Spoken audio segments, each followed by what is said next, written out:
नमस्कार। रचना में आपका स्वागत है।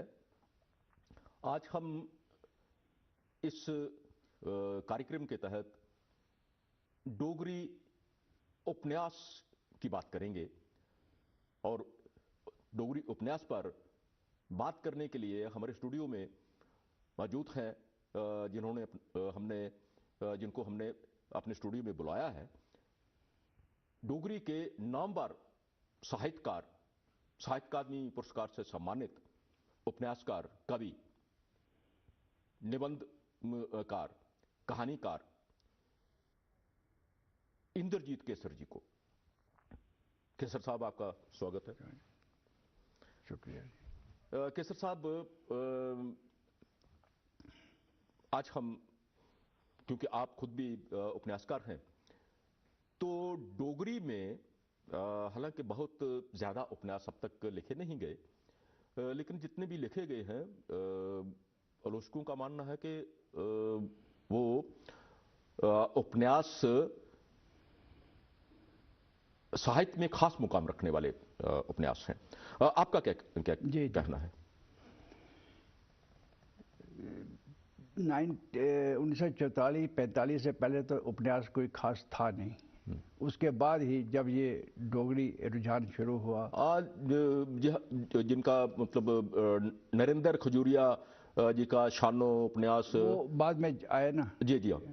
उसके बाद फिर जब ये डोगरी क्लासों में लगी, डोगरी के सिलेबस बने, मदन मोहन और बेदराही, फिर जैसे बेदराही, रामनाथ शास्त्री, नरेंद्र खजूरिया, इनके उपन्यास आए। पहले तो उपन्यास लिखने में लोग झिझकते थे डोगरी में। जब पहला आया तो थोड़ा उत्साह बढ़ा, तो देखो देखी फिर उपन्यास छपने लगे, बनने लगे, लिखने लगे लोग। आज उपन्यास जो है वो पहले की बनिस्बत बहुत ज़्यादा है, पर फिर भी अगर सारी बाकी भाषाओं को तरफ ध्यान दिया जाए तो हमारे नावल अभी भी उपन्यास कम हैं, पर फिर भी लोग लिख रहे हैं। हाँ, उनका साहित्यिक में मुकाम अगर तय करना हो तो किस तरह से करेंगे? हमारे मेरा ख्याल 80-90% उपन्यास ऐसे हैं जो किसी भी भारतीय भाषा के मुकाबले में रखे जा सकते हैं।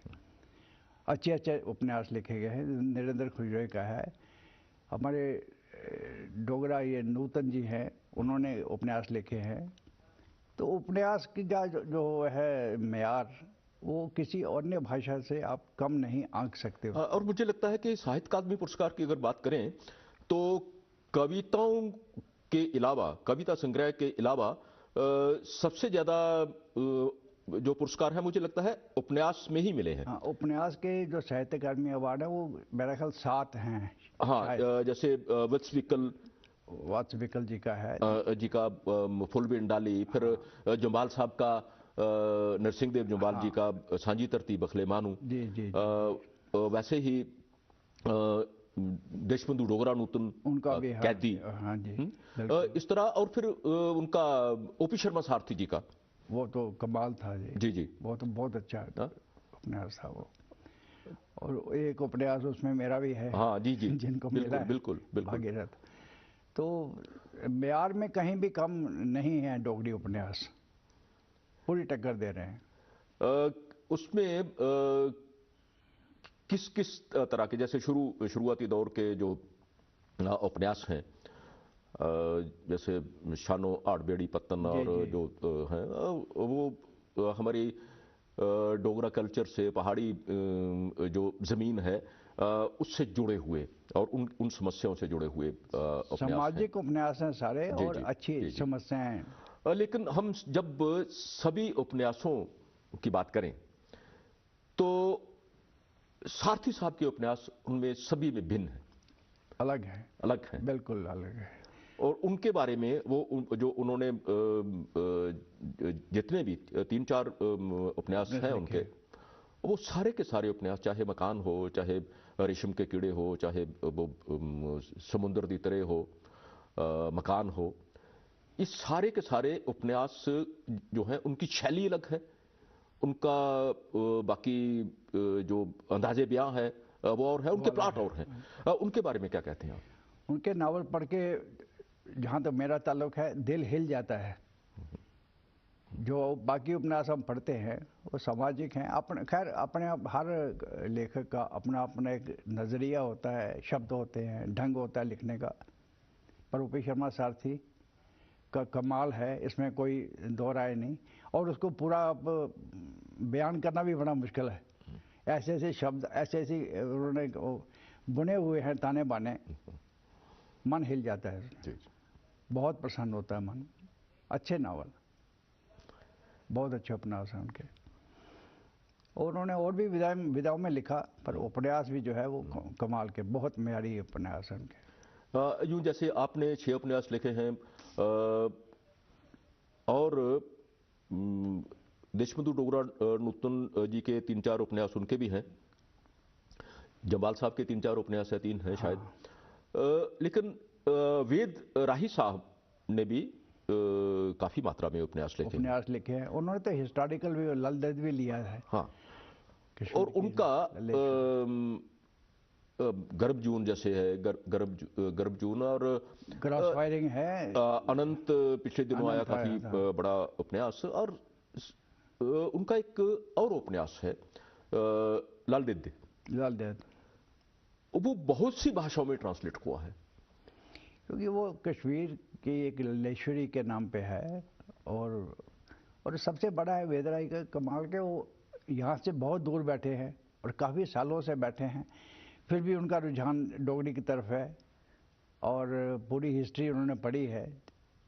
एक्चुअली तो हमारे J&K से ही बिलोंग करते हैं, जम्मू से बिलोंग करते हैं, और वहाँ बैठ के ये नावल लिखना बहुत बड़ी बात है। और अच्छे स्टैंडर्ड के नावल लिखे हैं उन्होंने। हाँ, आलोचकों का तो ये कहना है कि वो उपन्यास, डोगरी का वो उपन्यास किसी भी भारतीय भाषा के उपन्यास के बराबर रखा जाए। जो चुनिंदा उपन्यास है, जी, चुनिंदा उपन्यास जो है उनमें रखा जा सकता है।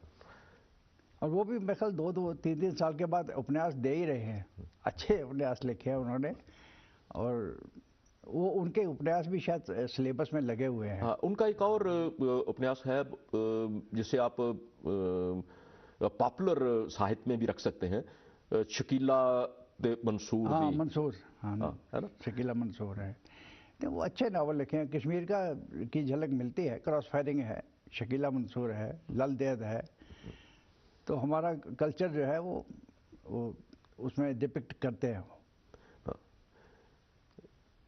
तो अब तक क्या हमें समझना चाहिए कि कितने, गिनती में कितने हो गए हैं उपन्यास भाई दिबे? मेरा ख्याल है 35-36 के करीब हैं। 35-36। उस हिसाब से गिनती बहुत कम है, बहुत कम, उस हिसाब से कम है। पर फिर भी पहले के मुताबिक अब नावल उपन्यास लिखे जा रहे हैं और सिलेबस में लग रहे हैं, लोग पढ़ रहे हैं, बच्चे पढ़ रहे हैं। तो मैं आशा करता हूँ कि और भी उपन्यासकार सामने आएंगे और हमारी समस्याओं को लेकर अच्छे अच्छे उपन्यास लिखेंगे। तो एक और उपन्यास है, शायद आप उसका जिक्र करना चाहें। देशबंधु डोगरा नूतन का उपन्यास पीमू, जो 4-5 वॉल्यूम में है, बड़े बड़े बड़े, और सारे वॉल्यूम बड़े वॉल्यूमिनस है, बड़े मोटे हैं, अच्छे अच्छे। तो एक उपन्यास, एक टाइटल, मतलब ऐसा भी है कि जो 2 उपन्यासकारों ने एक ही टाइटल का इस्तेमाल किया है जी। 1947। हाँ, डॉक्टर ओम गोस्वामी ने भी और देशबंधु डोगरा नूतन, एक ही टाइटल। डॉक्टर गोस्वामी ने भी काफी उपन्यास लिखे हैं। हाँ, उन्होंने कहानियां और उपन्यास अच्छे लिखे हैं, कविताएं भी लिखी है, मगर कविताएं थोड़ी हैं। उपन्यास और अच्छे उनके भी म्यारी उपन्यास हैं सारे, बड़े सुलझे हुए व्यक्ति हैं और अच्छे अच्छे उपन्यास दिए उन्होंने, और अभी भी वो लिख रहे हैं। तो इसके अलावा मतलब जैसा आपने कहा कि अभी काफी लोग लिख रहे हैं, नए उपन्यासकार जो आ रहे हैं, उनके बारे में आपका क्या कहना है? नए उपन्यासकार आ रहे हैं, उत्साह लेके आ रहे हैं, और जो जैसे शैलेंद्र सिंह ने लिखे सिंह ने भी लिखे उपन्यास, तीन दो उपन्यास, उनको भी साहित्य अकादमी अवार्ड मिला उपन्यास पे ही मिला है। तो और भी लोग आ रहे हैं, मुझे लगता है पंकज गुप्ता शायद नाम है, उनका भी एक उपन्यास आया है पिछले दिनों, अच्छा, 2-3 साल पहले। वो मुझे देखने का मौका नहीं मिला, पर शैलेंद्र सिंह के उपन्यास तो अच्छे उपन्यास लिखे हैं उन्होंने। तो राय को भी मैंने कहा था कि वो कहानीकार है, और उसको राज का उपन्यास कोई है नहीं उसको मैंने प्रेरित किया था कि आप भी उपन्यास लिखो, वो लिख सकता है। इवन के राजेश्वर सिंह राजू भी लिख रहे हैं, कहानीकार है, और उपन्यास भी वो लिखना चाहता है, लिखेंगे वो। इसलिए हमें भी चाहिए प्रेरणा दें नए आने वालों को कि आप उपन्यास, क्योंकि बैठक उसकी सिटिंग जो है वो ज़्यादा करनी पड़ती है, और फिर एक और भी बात है कि उसके लिए एक बड़ा प्लॉट रहना चाहिए आपके पास, तभी जाके आप उपन्यास लिख सकते हैं। और नए लिखने वाले जो लोग हैं वो ज़्यादातर कविता की तरफ जाते हैं। हाँ जी, हाँ जी। या फिर कहानी भी, क्योंकि थोड़ी बैठक में, छोटी बैठक में वो काम हो सकता है, छोटा प्लॉट होता है, छोटी बात होती है, तो कहानी की तरफ भी उनका रुझान ज़्यादा होता है, लेकिन उपन्यास की तरफ मुझे लगता है कि कम है। उपन्यास के एक तो बैठक ज़्यादा है, दूसरा वो सोचते हैं कि लिखना थोड़ा मुश्किल है, कठिन है, इतने पात्र संभालने, इतना प्लॉट बनाना, उनसे वो कविता जो है वो आसान लगती है। चंद मिनटों में बैठे या चंद घंटों में बैठे लिख लिया, और अपनी बात जो है वो दूसरों को बता दी। उपन्यास तो हम केसर साहब ये माने निकाल सकते हैं कि उपन्यास डोगरी में चाहे कम है, लेकिन उनका म्यार जो है वो किसी भाषा से कम नहीं। तो आगे भी जो उपन्यास आएंगे, जो भी लोग लिखेंगे, वो इस बात को ध्यान में रखते हुए अपने उपन्यास की रचना करेंगे, ये बात तो तय है। जी। तो आपका बहुत बहुत शुक्रिया, आपने बहुत अच्छी जानकारी दी, बहुत बहुत शुक्रिया आपका, और आपका भी बहुत बहुत शुक्रिया।